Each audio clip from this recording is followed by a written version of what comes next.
अस्सलाम वालेकुम। आज मैं आपके लिए एक और लेसन लेकर आया हूँ पिछली लेसन में जो है हमने बात की थी शॉर्टकट कीज़ की, जो विंडोज़ की शॉर्टकट कीज़ थी उनके बारे में बात की थी।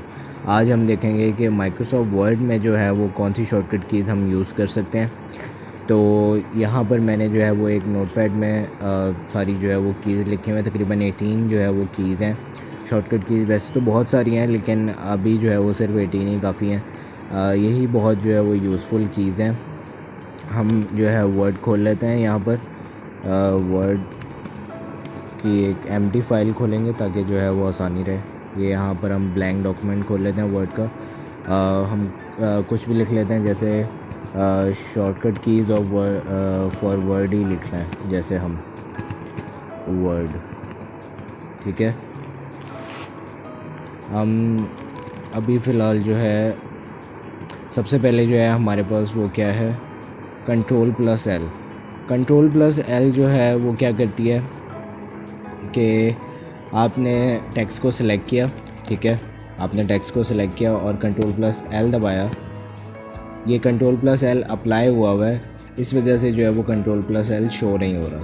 Ctrl+L क्या करता है कि आपका जो टेक्स्ट है उसको जो है वो क्या कहते हैं, आपका जो डॉक्यूमेंट ओपन हुआ है उसके लेफ़्ट साइड पर ले जाता है।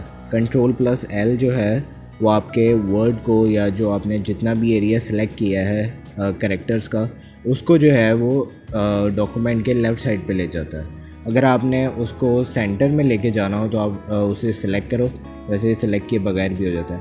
और Ctrl+E दबा दो। Ctrl+E जो है वो आपके सेलेक्टेड कैरेक्टर्स को जो है वो सेंटर में ले आता है। और अगर आपने राइट पे लेके जाना हो तो उसके लिए Ctrl+R है। ये जो है हमारी पहली 3 कीज़ हैं, Ctrl+L, E और R। यानी L से जो है हमारे पास वो लेफ़्ट पे चला जाता है कैरेक्टर्स जो हमने सेलेक्ट किए होते हैं। ई से जो है कैरेक्टर्स सेंटर में आ जाते हैं, डॉक्यूमेंट के बिल्कुल सेंटर में। और आर से जो है वो राइट साइड पे जो है वो आ जाते हैं हमारे पास कैरेक्टर्स सेलेक्टेड। उसके बाद हमारे पास Ctrl+J आ जाता है। Ctrl+J कैसे काम करता है? Ctrl+J का कोई इतना ख़ास काम नहीं है। Ctrl+J का जो है वो इतना ख़ास काम नहीं है। आप क्या करते हो, सेलेक्ट करते हो, Ctrl+J दबाओगे तो ये वर्ड्स जो हैं वो जस्टिफाई हो जाएंगे। J का मतलब होता है जस्टिफाई। Ctrl+J जो है ये यहाँ पर आपको शो हो रहा होगा, ये जस्टिफाई कर रहा है वर्ड्स को। जब हम पैराग्राफ्स लिखते हैं उसमें जो है हमें पता चलता है कि जस्टिफाई हो रहा है। अभी तो हमें खैर पता नहीं चल रहा कि इतना ख़ास। जस्टिफाई में भी हमारे पास ऑप्शन आ जाती हैं कि आप ऐसे जस्टिफाई करना चाहते हो, जस्टिफाई लो करना चाहते हो, तो ये डिफरेंट जो है जस्टिफाई की ऑप्शन है। अगर आप डायरेक्ट करना चाहते हो तो Ctrl+J है। बाद हमारे पास, पहले मैं इसे ज़रा कॉपी कर लूँ। कॉपी और पेस्ट तो सिंपल है, जो सारों में होता है, Ctrl+V, Ctrl+V। तो मैंने 2-3 जो है वो Ctrl+V दबा के कॉपी कर दिए हैं, ठीक है। तो उसके बाद हमारे पास Ctrl+P आ रही थी यहाँ पर, जो मैंने देखी थी Ctrl+P। ये क्या करती है, क्या जैसे पुराने वर्ड्स में होता था, Ctrl+P जो है वो आपके पास प्रिंट ऑप्शन जो है वो ओपन कर देती है। यहाँ पर आप जो है वो प्रिंटर चूज़ कर सकते हैं। आपके पास प्रिंटर की ऑप्शंस आ रही हैं। आप अपना प्रिंटर कनेक्ट करें, वायरलेसली कनेक्ट करें या थ्रू वायर कनेक्ट करें, और जो है वो प्रिंटर यहाँ पर शो हो जाएगा। उसके बाद आपके पास पेज की ऑप्शन आ रही है, आपके पास मार्जिन्स की ऑप्शन आ रही है, आपके पास शीट्स की ऑप्शन आ रही है। तो ये सारे काम जो है आप Ctrl+P से कर सकते हो। अभी ये सारी पहले कंट्रोल की लाइंस हैं, फिर Ctrl+Shift की है, और फिर ऑल्ट की हमारे पास मैंने एक निकाली हुई है। उसके बाद जो है वो शिफ्ट के साथ की अप्लाई की है। Ctrl+K क्या करता है? Ctrl+K जो है वो हाइपरलिंक जो है वो इंसर्ट कर देता है आपके डॉक्यूमेंट में, आपके वर्ड में, आपके डॉक्यूमेंट में जो है हाइपरलिंक इंसर्ट कर देता है।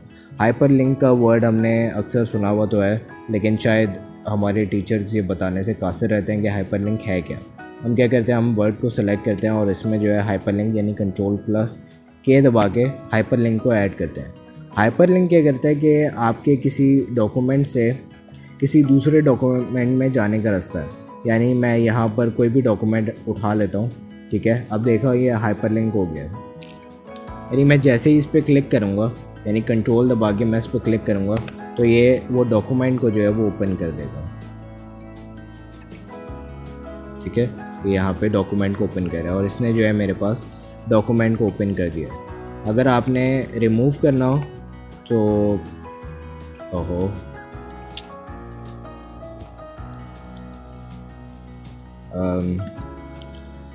अगर आपने रिमूव करना हो हाइपरलिंक को तो इसको राइट क्लिक करें और रिमूव कर दें हाइपरलिंक को, ठीक है। तो ये था हाइपरलिंक का काम। ये अक्सर आपने वेबसाइट्स पे भी देखा होगा कि वो आपको जो है एक वेबसाइट से दूसरे वेबसाइट पे ले जाते हैं, तो वो उन्होंने हाइपरलिंक ही ऐड किया हुआ होता है।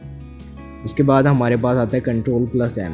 Ctrl+M जो है वो आपके पास पैराग्राफ में स्पेस ऐड कर देता है। Ctrl+M आप जहाँ पर भी दबाओगे वो उस पैराग्राफ में स्पेस ऐड कर देगा, ठीक है। ओहो।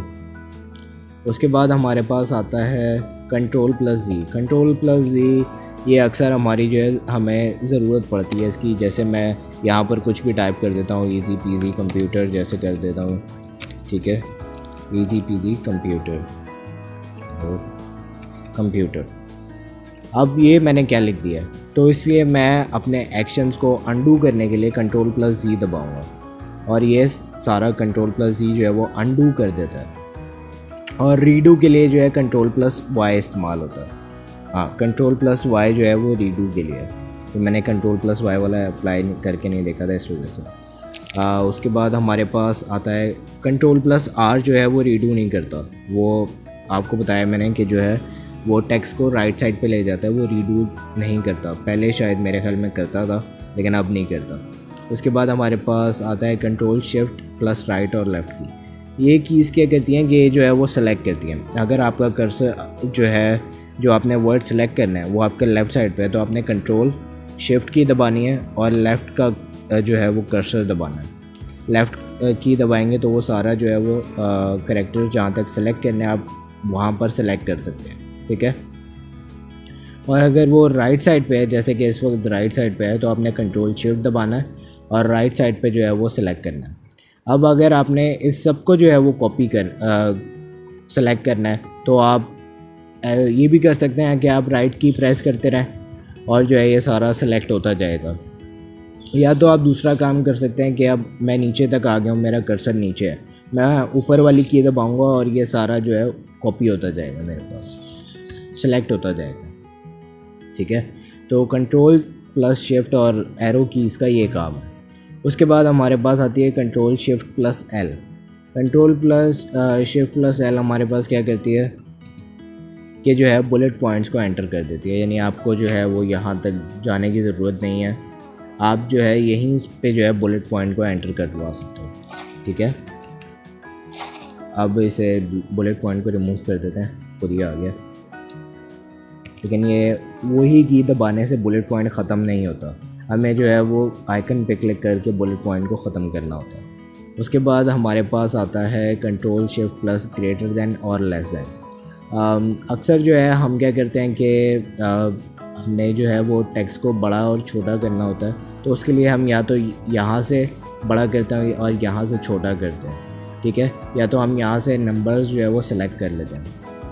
लेकिन अगर हमें जो है वो कीबोर्ड छोड़ना ही ना हो, हम जो है काम करें कीबोर्ड पे और हमें कीबोर्ड छोड़ना ना हो, तो फिर हम क्या करें, हम क्या करेंगे, हम Ctrl+Shift दबाएंगे, वो जो वर्ड या करैक्टर्स हैं उनको हम पिक करेंगे और जो ग्रेटर दैन का साइन है कीबोर्ड पे उसको क्लिक करेंगे तो ये ग्रेटर दैन पे जो है अप्लाई होता जाएगा।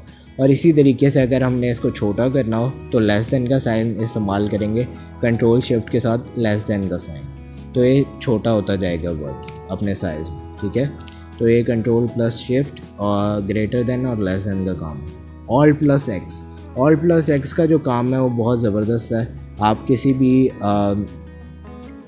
करैक्टर को चूज़ करो, जैसे ये D है, ठीक है, मैं Alt+X दबाता हूँ, ये क्या है, ये इसने जो हमें इसका यूनिवर्सल कोड बता दिया है। ASCII जो कोड है ये उसमें जो इसका नंबर आता है वो 0064 है, D का जो है कोड आता है वो 0064 है। ये असल में उसका ASCII कोड जो है वो दिखा रहा है और यूजुअली इसकी वैसे ज़रूरत नहीं पड़ती है। उसके बाद हमारे पास जो है वो आता है Shift+Home। अगर आपको जो है वो डायरेक्ट होम पे जाना हो, ठीक है, तो आप सिर्फ होम की की दबाएंगे, आप होम पे पहुंच जाएंगे, और एंड की दबाएंगे तो आप वापस कर्सर आपका एंड पे आ जाएगा। लेकिन अगर आप Shift Home दबाएंगे तो आपका पूरा जो है वो करैक्टर जो है सिलेक्ट हो जाएगा। आपको कंट्रोल शिफ्ट और एरो कीज़ के ज़रिए जो है वो नहीं करना पड़ेगा। अगर आप जो है वो स्टार्ट पे हैं यानी होम पे खड़े हुए हैं तो आप शिफ्ट और एंड दबाएंगे तो वो जो है वो सिलेक्ट हो जाएगा। उसके बाद हमारे पास आता है शिफ्ट प्लस होम और शिफ्ट प्लस एंड हो गया। Shift plus F7, shift plus F7 जो है वो आपके लिए सिनोनिम्स को चेक करता है, यानी शिफ्ट दबाया और F7, ये थियोसॉरियस उसने हमारे पास खोल दिया और वर्ड के लिए उसने हमारे पास डिफरेंट टर्म्स और डिफरेंट सिनोनिम्स जो है वो हमारे पास शो कर रहा है। ठीक है, तो एक बहुत अच्छा जो है शॉर्टकट की है। उसके बाद हमारे पास शिफ्ट प्लस एंटर आता है।